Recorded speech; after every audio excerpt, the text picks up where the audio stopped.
Recently अब हनुमान बेनीवाल का एक बयान आया, उसको सोशल मीडिया पे इस चीज़ से जोड़कर देखा जा रहा है। हनुमान बेनीवाल में एक बार बयान कोट करते हुए बता दूं कि वो कह रहे हैं कि लूट मार की संपत्तियों को दान दक्षिणा कर कर समाज में या इस तरह से समाज को देकर नाम बनाने की कोशिश कर रहे हैं। तो लोग सबसे बड़ी बात है, मैंने आज तक एक पैसा भी चंदा किसी भी मेरे हॉस्टल चलाने के लिए मैंने एक नया पैसा भी किसी से चंदा नहीं लिया। ये पहली बात। ये कहीं ये हनुमान बेनीवाल की जो खींच अभी तक बैठी हुई है 1998 के बाद का जो टिकट वाला जो संदर्भ हुआ था, आपको क्या लगता है हनुमान बेनीवाल का किस तरह का राजनीतिक भविष्य है? मैं भले ही जाति से ब्राह्मण हूं, पर मेरा ऐसा मानना है कि सिंस पूरी प्रजा लड़ती थी महाराजा सूरजमल के साथ, जो किसान थे वही सब सैनिक थे। आप दिल्ली में बिरला मंदिर जाइए, वहाँ मूर्ति लगी हुई है। मूर्ति में क्या लिखा हुआ है? मूर्ति लगी हुई है जवाहर सिंह जी की और सूरजमल जी की। उनके नीचे लिखा है हिंदू धर्म रक्षक महाराजा सूरजमल, यादव वंशी जाट राजा, यादव वंशी राजा, राजपूत वंशी नहीं लिखा है। वहाँ लिखा हुआ है यादव वंशी राजा। रील और चल रही है उनकी साथ में कि वो आप एक कार्यक्रम में आप और उनका आमना सामना हुआ, वो आपसे नजरें नहीं मिला पा रहे हैं। नहीं ऐसी तो बात उस घटना में कुछ बातचीत हुई थी आपकी उस समय? इनको भरतपुर और धौलपुर के जाट कोशिश कर रहे हैं केंद्र में आरक्षण मिल जाए, ओबीसी में आ जाएं। उनको आरक्षण नहीं है। पहले एक बार प्रयास हुए थे पूर्ववर्ती सरकार के समय, कुछ हुए। और भरतपुर स्टेट, जिस स्टेट को मैं गर्व से कहूंगा कि मुझे गर्व है भरतपुर स्टेट पे। नमस्कार साथियों, स्वागत है आप सभी का। आज हमारे साथ एक ऐसे पुरोधा व्यक्ति बैठे हुए हैं। अगर मैं आपको शॉर्ट में कहानी सुनाऊं, छोटा सा ग्लिम्स से समझाऊं, तो लगभग 8-10 पीढ़ियां जितनी लोगों की गुजर जाती है इतना पैसा कमाने में, कुछ दिन पहले उतना बड़ी ही आसानी से उतने पैसे की जमीन दान कर दी भाई साहब ने। काफी सीनियर है हमसे, पर लेकिन छात्रों में बहुत ज्यादा पॉपुलैरिटी बड़े अपने छात्र जीवन से ही रही है, तो इसीलिए आज भी लोग बाग इनको भाई साहब कह के बुलाते हैं। हमारे साथ मौजूद हैं श्री विजय सिंह पुनिया जी, जिनसे हम चर्चा करेंगे तमाम चीजों को लेकर और जानने की कोशिश करेंगे कि किसी में कैसे इतनी हिम्मत आ जाती है, इतनी दया आ जाती है कि 125 करोड़ रुपए की भूमि को यूं ही समाज के नाम पे वो दान कर देते हैं। सर, बहुत बहुत स्वागत है आपका राजस्थान वन के मंच पे। पहला सवाल आपसे ये जानना चाहेंगे कि 125 करोड़ रुपए की भूमि कोई यूं ही कैसे दान कर देता है? इतना बड़ा दान समाज के लिए क्या सोच के आप कर दे रहे हैं? देखिए, मैं जयपुर 68 में आ गया था जी। मैं पढ़ता था, तो मेरे मन में शुरू से ये था भाई जाट समाज की भला करे। मेरे पिता जो थे वो स्वयं पहले गुरुकुल कांगड़ी पढ़े जी, उसके बाद लाहौर पढ़े और उसके बाद 1942 में रॉयल एयरफोर्स के पायलट हो गए जी। तो हमारे घर में जाट संस्कृति, जाट का इतिहास हमेशा हमारे घर में चर्चा का विषय रहा। चौधरी छोटू राम जी जो थे वो मेरे पिताजी बताया करते थे कि छोटू राम जी हमको कॉलेज में आके संभालते थे जी। तो वो जामन तो वो लगा हुआ है जाट का, इसलिए जो भी करते थे। और ये जमीन 125 करोड़ की, 25 करोड़ की, ये पैसे का तो कभी दिमाग में ख्याल आया ही नहीं। ये तो सन 71 में इस जमीन को हमने ले लिया था और यहाँ एक संस्था चलती थी स्वाधीन छात्रावास समिति, उसके द्वारा इसको लिया। ये जमीन सरकार ने घोषित किया कि भाई हमारी है। उसके लिए हम कोर्ट में केस लड़े, सरकार से लड़े, इसका नियमीकरण कराया और इसका पट्टा लिया। विजय पुनिया अध्यक्ष स्वाधीन छात्रावास समिति जी। फिर यहाँ लड़कों का हॉस्टल था, एक बहुत जीर्ण शीर्ण बिल्डिंग थी उसके अंदर था, तो वहाँ खतरा था बिल्डिंग गिरने का, इसलिए नई जगह लेके पट्टे लेके और जवाहर जाट छात्रावास की स्थापना कर दी। वहाँ पे 50-60 कमरे बना दिए और वहाँ लड़कों को शिफ्ट कर दिया। ये जगह खाली हो गई और ये महारानी कॉलेज के बिल्कुल पास में जगह है, मेन सड़क के ऊपर है जी। और सामने सूचना केंद्र है।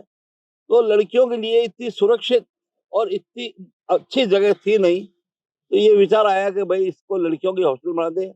अब लड़कों की हॉस्टल तो मैं फिर भी चला लेता था, देख लेता था, मगर लड़कियों के लिए फिर मैंने प्रयत्न किया कि हमें आरुषि मलिक जैसी योग्य महिला मिल गई, जो कि मेरे रिश्ते में मेरी भतीजी भी लगती हैं जी। तो मैंने कहा लड़कियों की कॉलेज और हॉस्टल की लड़कियां जब रहेंगी तो ये उन्हीं के अंडर में रहे और लड़कियों की हॉस्टल को लड़कियां, स्त्रियां ही संभालें। ये करके एक मीटिंग का आयोजन किया गया 8 तारीख को, पिछली 8 तारीख को ही, और उसी 8 तारीख को ये तय हो गया, क्योंकि इस जमीन के मैंने नक्शे भी पास करा लिए, इस जमीन के मैंने पट्टा भी ले लिया और सारे जितने भी नगर निगम के और हैं उनकी सारियों की फीस भरते हैं। ये कंप्लीट रूप से बिल्कुल सही जगह है। और जो हमारे समाज के 2 बड़े मिनिस्टर साहब भी आए थे, इसलिए स्वायत्त मंत्री आ गए, पीएचडी मंत्री आ गए, कन्हैयालाल जी आ गए थे, या सारे आ गए थे। तो कुल मिला के अच्छा है। अब तो मैंने तो संन्यास ले लिया है, मैं तो राजनीति में हूँ नहीं। और मैं चाहता हूँ मेरे समाज के जो भी राजनीति में आगे आए, मेरे लिए पार्टियां गौण हैं। मेरे को तो न तो कोई कांग्रेस से बहुत विशेष प्रेम है, न बीजेपी से विशेष प्रेम है, न मैं किसी से नाराज हूँ। और जब राजनीति मेरे जीवन का सब्जेक्ट ही नहीं है, तो इसके ऊपर मैं चर्चा नहीं करूंगा। अच्छा, अब सिंस के राजनीति और तमाम इन जमीन को लेकर भी बात हो रही है, अभी रिसेंटली अब हनुमान बेनीवाल का एक बयान आया, उसको सोशल मीडिया पे इस चीज से जोड़कर देखा जा रहा है। हनुमान बेनीवाल में एक बार बयान कोट करते हुए बता दूं कि वो कह रहे हैं कि लूट मार की संपत्तियों को दान दक्षिणा कर कर समाज में या इस तरह से समाज को देकर नाम बनाने की कोशिश कर रहे हैं। तो लोग सोशल मीडिया पे हनुमान बेनीवाल को भी गरिया रहे हैं और इस तरह से घिरने की कोशिश भी कर रहे हैं। एक छोटी सी बात है सर, अब वो क्या कहते हैं, ये उनका मुंह है, मर्जी है जो बोले। मैं जयपुर में बैठा हूँ, मेरे पे तो एक भी केस या एक भी कोई कहानी इस तरह की नहीं है कि मैंने कोई जमीन हथिया ली या कब्जा कर लिया। पैसे देने से चीजें आती है। आज ये राजा की जमीन है, तो ये तो राजा साहब से हमारा एग्रीमेंट हुआ है, अपने भवानी सिंह जी से। सारे हम लोग यहाँ बैठे हैं, और ये जमीन कोई हत्याई भी थोड़ी है। ये सन 70 से हॉस्टल में, हनुमान जी का तो जन्म ही 1972 में हुआ है। जी हाँ। ये हॉस्टल तो सन 71 में ही चलना शुरू हो गया था। अब उनको इस बारे में क्या, मैं उनके बारे में कुछ भी नहीं बोलना चाहूंगा। एक समय था जब मैंने उनको अध्यक्ष पद के ऊपर भी सपोर्ट किया, लॉ कॉलेज में भी सपोर्ट किया, मैंने महेंद्र जी को भी सपोर्ट किया। जाट जितने भी अध्यक्ष बने, ये तो बहुत बात की बात कर रहे हैं। 67, 68 में महेंद्र सिंह जी चौधरी, ज्ञान सिंह जी ये अध्यक्ष बने, उनको भी मैंने सपोर्ट किया। मैं तो हर जाट को सपोर्ट करता हूँ। मेरे लिए तो न तो कांग्रेस है, न बीजेपी है, न कम्युनिस्ट है। कामरेड भी मेरे भाई है, सारे मेरे भाई है जो मेरे साथ है, क्योंकि मेरा उद्देश्य राजनीतिक दल बनाना या पद लेना नहीं है। मेरा उद्देश्य जाटों की एकता को बना के रखना है। तो ये कहीं ये हनुमान बेनीवाल की जो खींच अभी तक बैठी हुई है 1998 के बाद का जो टिकट वाला जो संदर्भ हुआ था, जो प्रकरण हुआ था, मैं तो उनके बारे में कुछ भी नहीं बोलना चाहूंगा। वो तो हमारे समाज के सबके बारे में बोलते रहते हैं, बोलने दो उनको, उनका मुंह है, वो बोले। और फैसला करने वाली तो जनता है, समाज है, सब समझते हैं। अब उनका जो राजनीतिक भविष्य है वो जाने, उनका काम जाने। मैं तो उनके विरोध में भी नहीं हूँ, न पक्ष। अच्छा, राजनीतिक भविष्य की आप बात कर रहे हैं, आपको क्या लगता है हनुमान बेनीवाल का किस तरह का राजनीतिक भविष्य है? और सिंस आप जाटों के इतने पुरोधा व्यक्ति हैं, तो जाटों का सबसे बड़ा नेता कौन है यहाँ राजस्थान में, आप ये नॉर्थ इंडिया के अंदर? देखिए, सबसे बड़े नेता चौधरी चरण सिंह जी थे, नाथूराम जी थे, राम निवास जी थे, बलदेव राम जी थे, कुंभा राम जी थे, ये थे। ये भाई साहब थे वाले हैं, है वालों में एक आध दो का नाम बताइए। तो थे वालों में ही है। हम नहीं, आप तो हैं। नहीं, एक बात सुनिए, मैं तो कहता हूँ, कोई भी जाट नेता आज आगे बढ़ना चाहे तो उसके लिए विजय पुनिया का कंधा, और कंधे से वो संतुष्ट नहीं है तो सिर भी हाजिर है, उस पे सिर रख के ऊपर चढ़े। जाट ऊपर जाना चाहिए मेरे तो, और कुछ नहीं। और जाट जो है ना, किसानों का सच्चा प्रतिनिधि है। और भरतपुर स्टेट, जिस स्टेट को मैं गर्व से कहूंगा कि मुझे गर्व है भरतपुर स्टेट पे, जहाँ हर जाति को माफी थी, हर जाति के योद्धा थे, हर जाति के सेनापति थे। वहाँ कोई ये नहीं था कि जाट जाट ही रहेगा। वहाँ तो ब्राह्मण भी सेनापति थे, गदाल गुजर जैसे भी थे। तो मतलब वहाँ का कोई मुकाबला ही नहीं हो सकता। अच्छा, भरतपुर के राजवंश की और राजशाही की आप बात कर रहे हैं, तो उससे अगर जुड़ी बात कर ले, आजकल उनके इतिहास को बड़ा धूमिल करने की कोशिश की जा रही है, कुछ अंदर के लोग ही कोशिश कर रहे हैं। मैं स्वयं अपने व्यक्तिगत रूप से बड़ा इससे आघात पहुंचता है मुझे, क्योंकि मैं भी उसी क्षेत्र से आता हूँ। अब मेरा भरतपुर का रहने वाला हूँ, पैतृक गांव देखो मेरा सिकरोरी गांव है, सिंसिनी के बिल्कुल सट के गांव है। मैं भले ही जाति से ब्राह्मण हूँ, पर मेरा ऐसा मानना है कि सिंस पूरी प्रजा लड़ती थी महाराजा सूरजमल के साथ, जो किसान थे वही सब सैनिक थे, तो निश्चित तौर पे मेरे भी पुरखे लड़े होंगे राजा सूरजमल के साथ में। जी उनके प्रधान सेनापति थे, कटारा जी थे, वो प्रधान सेनापति थे। प्रधान से नहीं, सिर्फ वो कटारा साहब नहीं, उनके बेटे कृपाराम जी थे, वो भी सैनिक थे।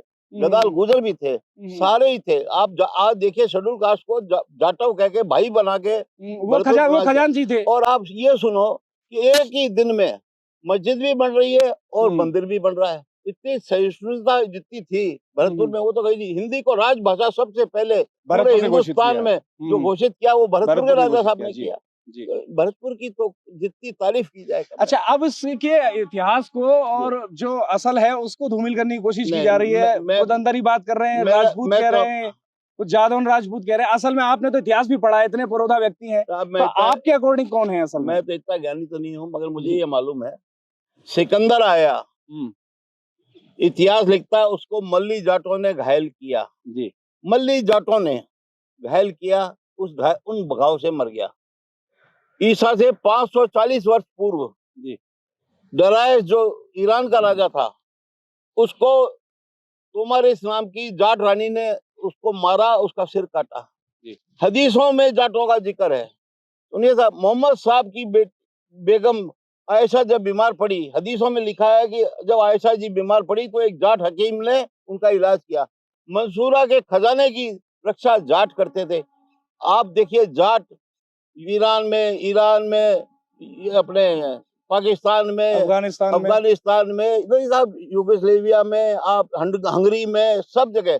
चीन में जाट को यूती कहते हैं, इंग्लैंड में गोथ कहते हैं, और स्पेन के अंदर अपने एक तो विसिगोथ है, उनको विसिगोथ कहते हैं। पूरे हिंदुस्तान में, वर्ल्ड में घूमे हुए हैं। अब एक बात सुनो, अब ये बताते हैं राजपूत नाम तो 7वीं 8वीं शताब्दी में आया, हमारे ही भाई होंगे, इनका भी डीएनए बहुत अच्छा है, मगर ये नहीं हो सकता कि जाट जो है राजपूतों से निकले। नहीं, ये संभव नहीं है। ये देखिए, अल बरूनी ने अपनी किताब में लिखा है कि वहां पे कृष्ण, जो मैं यहाँ घूमा मथुरा के, तो वहां के जाट ये गर्व से कहते हैं कि हम यदुवंशी हैं और कृष्ण की संतान है जी। तो आज आप ये देखिए, तो उस जमाने में सच्चिया बदी छाछ पर गुजर की छोरी नाच नचायो, तो कृष्ण जी के टाइम में गुजरों का भी नाम था। जाट, यदु तो जाट थे ही थे। आप कहीं मत जाइए, आप दिल्ली में बिरला मंदिर जाइए, वहां मूर्ति लगी हुई है। मूर्ति में क्या लिखा हुआ है? मूर्ति लगी हुई है जवाहर सिंह जी की और सूरजमल जी की। उनके नीचे लिखा है हिंदू धर्म रक्षक महाराजा सूरजमल, यादव वंशी जाट राजा, यादव वंशी राजा, राजपूत वंशी नहीं लिखा है। वहां लिखा हुआ है यादव वंशी राजा। ये कब की बात है? जब बिरला मंदिर बना। अब ये राजपूतों में ही रहते हैं, मेरे कॉलेज या पता नहीं कहाँ पढ़े होंगे। हाँ, तो इनके उनके ऊपर प्रभाव शायद वही है, पता नहीं क्या है, मगर अच्छा, एक रील और चल रही है उनकी उनकी साथ में कि वो आप एक कार्यक्रम में आप और उनका आमना सामना हुआ, वो आपसे नजरें नहीं मिला पा रहे हैं। नहीं ऐसी तो बात उस है। घटनाक्रम में कुछ बातचीत हुई थी आपकी उस समय? मैंने इनको बहुत छोटे में देखा है। ये इसके बीच में बहुत टाइम हो गया, बड़े हो गए। मैं तो इनको पहचाना भी नहीं था उस दिन। अच्छा। हाँ, उस दिन नहीं पहचाना। मैं तो इधर से आ रहा था, वो उधर से जा रहे थे। ऐसी कोई बात नहीं है। मेरा कोई विचार किसी की छवि को धूमिल करने का नहीं है। मैं मेरा काम कर रहा हूँ। मेरे तीनों बेटियां सिटीजन है अमेरिकन। आज मेरे को अफसोस हो रहा है, मैं आज यहाँ बैठा हूँ आपके बीच में। आज मेरी बेटी की बेटी, मेरी दोहिती, स्टैनफोर्ड कॉलेज सैन फ्रांसिस्को में आज पास आउट हो रही है। आज उसका डिग्री है। आज उसकी नानी और माँ भी वहाँ गई हुई हैं, उसके पिताजी भी गए हुए हैं। मैं यहाँ बैठा हूँ। मुझे अफसोस है, अगर मैं भी वहाँ होता तो बहुत अच्छा लगता। नहीं, अफसोस ना करें सर, आप हमारे कैमरे के माध्यम से लाखों लोगों से आपकी बातचीत हो रही है, लोग आपसे आपके विचार सुन रहे हैं। नहीं साहब, ये तो आप लोगों की तो कृपा ये है। बड़ा अच्छा मैं तो है। जाटों का सेवक हूँ जी। और सेवा लिखा के लाया हूँ। जब भी आज तक इतने साल हो गए सेवा ही कर रहा हूँ। अच्छा, एक चीज के बारे में बड़ी चर्चा होती है, बट दबी छुपी चर्चा, ज्यादा लोगों को पता नहीं है। हम आपसे कंफर्म करेंगे एक बार कि 1985 में एक फिल्म आई थी, पिक्चर आई थी धर्मेंद्र की, गुलामी। जी। तो उस मूवी में आपने कुछ फाइनेंस किया था, आपने धर्मेंद्र को उसमें हीरो लिया था, या क्या वो कहानी है उस मूवी की, वो कुछ बताइए। नहीं, ऐसा हुआ जी। धर्म जी आते थे, धर्म जी से मेरे बहुत प्रगाढ़ संबंध है। और एक तो मेरी 2 बेटियों की शादी जयपुर में ही हुई है, तो उन मेरी दोनों बेटियों की शादी में कन्यादान धर्मेंद्र जी ने ही किया है। अच्छा। धर्मेंद्र जी से मेरे खूब अच्छे संबंध है। मैं ही एक जाटों में यहाँ हूँ जिसने चौधरी चरण सिंह के भी चरण छुए हैं, जिसने चौधरी देवीलाल जी के भी चरण छुए हैं, सोमपाल जी शास्त्री के छुए हैं। जितने भी बलराम जी हुए, नाथुराम जी हुए, कुंभाराम जी हुए, दौलत राम जी हुए, इन सब की जूतियां सरकाई हुई है मेरी। और तीसरी पीढ़ी, चौथी, और देवीलाल जी को मत बोलिए। देवीलाल जी का जो देवीलाल जी हुए, चौटाला जी हुए, अजय हुए, उनके बेटे हुए, आज दुष्यंत चौटाला है, उन तक की मैं तो हाजिरी में हूँ कि भाई कोई उनके लायक मेरे काम हो, मेरे लायक तो मैं उनका करता हूँ। मैं तो समाज सेवा में जुड़ा हुआ आदमी हूँ। मैं राजनीति के बिल्कुल फिट नहीं हूँ, इसलिए मैंने इसको तिलांजलि दे दी। अच्छा, समाज सेवा ठीक है। वैसे वैसे देखा जाता है कि कोई एक परिवार अगर राजनीति में आता है और वो ज़रा-सा भी अगर सफल हो जाता है, तो पीढ़ी दर पीढ़ी वही एक प्रोसेस चलता रहता है। हर राज्य में एक देख लीजिए, हर राज्य के कुछ ना कुछ इस तरह से नहीं साहब, उसमें तो मैं भी जो शामिल हो पूरे जाऊँगा, उसमें तो मेरा भी शामिल आ जाएगा, क्योंकि मेरी माँ 20 साल एमएलए रही हैं। वो रही, लेकिन आगे इसको आपने क्यों नहीं बढ़ाया? वो जानना चाह रहा बढ़ाया हूँ। कैसे नहीं, मेरी पत्नी बढ़ गई ना साहब। अब आगे की जनरेशन में उसी की हाँ, बात कर रहे हैं। देखो वहाँ ना, तक ही आपने पहुँच कर दिया, अब आगे बता रहे नहीं तीनों वो बेटियाँ विदेश में हैं।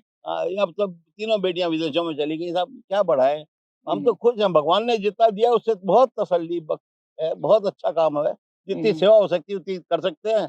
अब एक बात है, अब घोड़े के ऊपर कोई हाथी का बोझ लगा के चलाना चाहे तो वो तो मेरे बस की नहीं है। जितना होता है उतना करता हूँ। 18 बार तो खून मैंने दे दिया, मेरी बेटियों से खून दिलवा दिया, मेरी पत्नी से खून दिलवा दिया। अब और क्या, लाखों करोड़ों रुपए चंदा दे चुका। और एक सबसे बड़ी बात है, सबसे बड़ी बात है, मैंने आज तक एक पैसा भी चंदा किसी भी मेरे हॉस्टल चलाने के लिए मैंने एक नया पैसा भी किसी से चंदा नहीं लिया। ये पहली बार है कि जब ये लड़कियों की हॉस्टल मैंने सौंपी है ना, और महिलाओं को ही सौंप दी, उसमें मेरी बेटी नहीं है, मेरी माँ, मेरी वाइफ नहीं है, मेरा परिवार का कोई नहीं है, सिर्फ आरुषि जी इसलिए है कि वो आज एक बहुत ऊंचे पद पे विराजमान है, और वो भी 10-12 साल और रहेंगी। तो संस्था को चलाने के लिए इन लोग, ऐसे लोगों की भी जरूरत है। अब हर साल तो मैं नहीं रहूंगा हर जगह, इसलिए मेरे को बहुत अच्छा, तसल्ली। जाट आंदोलन को लेकर इस बात को पूरी को हाँ समाप्त हाँ करेंगे हाँ, वो कि तो अभी मेरा प्रिय विषय है। जी हाँ, जाट आंदोलन आपने उसमें मजबूती से काम किया, जाटों की आवाज को उठाया और उसमें लगभग सफलता भी हासिल की। अब वही चीज घड़ी का घूमकर उसी जगह पे आके अब रुक गई है। भरतपुर और धौलपुर के जाट कोशिश कर रहे हैं केंद्र में आरक्षण मिल जाए, ओबीसी में आ जाएं। उनको आरक्षण नहीं है। पहले एक बार प्रयास हुए थे, पूर्ववर्ती सरकार के समय कुछ हुए, अब कुछ बीच में प्रयास हुए। तो असल में जो मैं भी वहीं का हूँ और मैं देखता हूँ आंदोलन को होते हुए, वहां शुरुआत होते हुए देखता हूँ, तो मैं क्या पाता हूँ असल में जो लोग हैं, जो जाटों के युवा हैं, वो एक ठीक नेता की तलाश में है कि कोई एक ऐसा व्यक्ति मिले जो उनका नेतृत्व सही तरीके से करे और फिर उनकी बात को मजबूती से रखा जाए और जो उनका अधिकार है वो उनको मिले, और वाकई अधिकार भी है।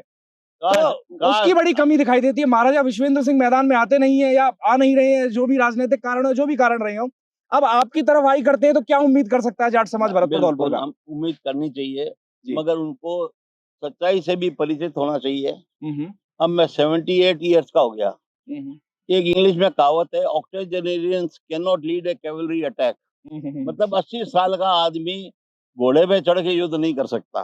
तो जहां तक हमें करना था हमने खूब किया। अब कपिल देव सारी जिंदगी सेंचुरी बनाएगा, क्या बताओ है। आखिर हमें भी तो आराम चाहिए ना साहब। अब हमारी दोहिता इतने बड़े हो गए, अब हम उनको देखें, कुछ उनकी भी सेवा कर लें, इस चक्कर में है। बाकी जाटों में कोई कमी नहीं, जाटों में नेता हैं और खूब रहेंगे। और तो इसलिए मैं तो ये चाहता हूँ, ये तो राजनीतिकरण हो गया ना साहब। आरक्षण का था तो हम लोग सुबह जाते थे, मतलब बाड़मेर, रात को घर आके सोते थे, दूसरे दिन सुबह जाते थे झुंझुनू, और रात पता नहीं कितनी मीटिंगें करी, और इसमें मेरा कोई योगदान नहीं है। मैं तो, जो राम की सेना लंका गई थी ना, उस सेना में जो कितने वानर थे, एक सिपाही था, मैं भी उनमें। बाकी ये आरक्षण जो मिला है, ये जाट समाज की एकता और जाट समाज की मजबूती के कारण मिला है। जी, तो साथियों, क्या राय है इस पूरी बातचीत के बारे में, वो आप जरूर हम सभी से साझा कीजिएगा। और साथ ही साथ में क्या विचार हैं विजय सिंह पूनिया जी के बारे में, वो भी हमसे साझा कीजिएगा। और साथ ही साथ में शुभकामनाएं जरूर प्रेषित करें जाट समाज के लिए, इतना जबरदस्त और इतना बढ़िया काम किया है, जिस पर छात्रावास बनेगा, बालिकाएं पढ़ेंगी और आगे समाज और देश का नाम रोशन करेंगी। आपका क्या मानना है इस पूरी बातचीत के बारे में, जरूर बताएं, जानकारी को साझा करें। जय हिंद, जय जय भारत।